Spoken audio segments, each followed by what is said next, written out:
Life is full of moments when it's easy to feel like you're giving more than you're getting back, like when maybe you're exhausted at the end of the day and your husband's working late or the sink is full of dirty dishes again. My next guest says every mom needs to have this tool, the ability to reframe the sacrifices you make every day for your marriage, your family, and your life, and see those sacrifices as opportunities. Studio 5 parenting contributor Heather Johnson joins me, and you brought this topic to the table because you say you are often seeing this play out in your practice with the couples and families you work with, and in your classroom as well. All the time. In fact, more and more, there's this escalation where I'm always not always, I'm often hearing, why me?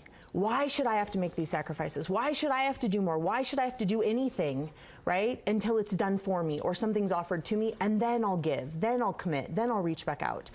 And it's not the way we build relationships. If you want things to become stronger, you contribute to them, you give to them. And so this mentality is really starting to hurt us because we're judging and we're sitting back and waiting, and we're deciding that we can justify why we shouldn't have to grow something and put energy and effort into something. I can totally see this mentality taking over a marriage, right? You're co-parenting or you're coexisting with this adult that you've committed and pledged your life to. And there's that, I can see where that tit for tat would take over. Right. But help me understand the motherhood paradigm, because didn't we sign up for those sacrifices when we agreed to motherhood? Sure, but it gets really complicated, right? When you've worked all day and done laundry and taken care of a couple kids, and then someone wants a bedtime story.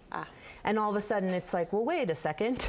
What about me? Why me? Why should I have to read you that story? Go find your dad, or go do this, or no story tonight because I'm really tired. And it's not that we can't be tired and we can't have those things, but the fact is we sometimes find ourselves in a position where making sacrifices makes us a martyr. And so we want to change this mentality, right? If we look at the root of sacrifice, it's Latin root, based in or formulated right in religion, it's to make sacred. That's what sacrifice essentially started out meaning, to make sacred. So if I change my mentality to what is it that I want to make sacred? What is it that I want to, whether it's a relationship, a job, a situation, if I want to make this sacred, it's very different than thinking, what am I having to sacrifice or give away, right? But we can also look at sacrifice with a modern definition, which is the ability to, or the desire to give up something for something better, or something we want more. And so if I'm concerned about my marriage being sacred, or my relationship with our children being sacred, and I'm willing to give up something for that sacred, for something more, then now I don't feel like a martyr. Now I actually feel pretty awesome knowing I have an opportunity to grow that. So you're essentially turning sacrifice then into a choice, an opportunity. Absolutely, and making that choice all the time, right? And so if we want to make that choice, we have to decide what relationships, what situations we want to make sacred in the first place. Because the fact is, I can't make everything I do all day sacred. I can't sacrifice for everything always and never even fill my cup or never compartment. I've got to decide. Right. So if it's my marriage, then I'm going to make that sacred. I'm going to be willing. If it's parenting and the relationship with our children, if it's a job, then you're going to know that this is somewhere that I've decided to make sacred, that I'm going to give up some things in order to have a greater good. And that's what we can ask ourselves. When you're trying to make a choice with this, ask yourself, what is the greater good? What is the end goal? Even, I know for me, I often ask, what's irreplaceable? What am I not willing to lose?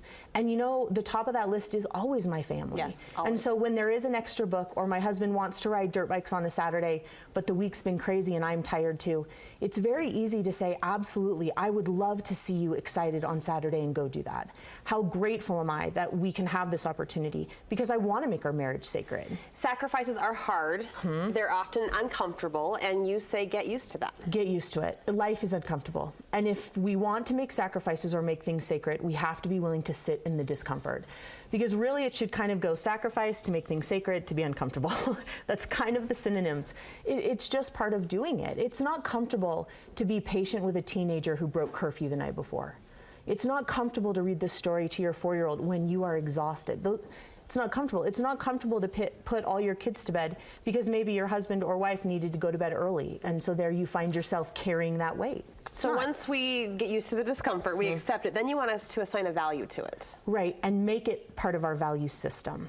Because making sacrifices isn't a one-time thing.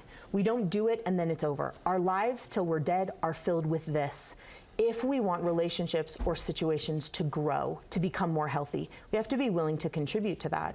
And so it has to be part of a value system that we live, not that we pick and choose, when we feel it.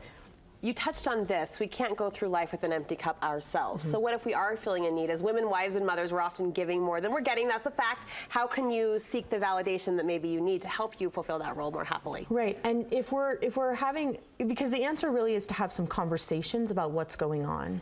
But if we're having the conversation so someone will tell us how awesome we are, then we're going to run into trouble, because that type of validation means that I already feel like I'm higher, better, or doing more than you. And so now I've already judged. And so instead, have conversations with spouses and children and coworkers and bosses, and come to an agreement where all of you want to make something sacred. When you're willing and why you're willing to make something sacred or willing to sacrifice. And finally, 30 seconds, Heather, we can't play the blame game. No blaming, right? No blaming. And the other thing is no waiting. There isn't space to blame. Blame is when we feel uncomfortable, so we have to push that all away from us so we don't have to feel it. And we wait. We sit back and say, hey, when you make curfew, then I'll help you with your math homework, right? Or when I'm not so tired, then I'll go ahead and read you that story. And so at the root of this too is a space where once we choose what we want to make sacred, we've got to figure out why we're not doing it in the first place. And oftentimes it is because we are feeling empty or because we're being a little bit selfish. And so it's just a reframing. Sure. What a great opportunity, right? To love and serve and reach out and better or make something stronger. I love how this conversation helps us on the daily and taps into what we value most. Thank you so much. Heather has a private practice where she helps couples and families. You can find her information on our website,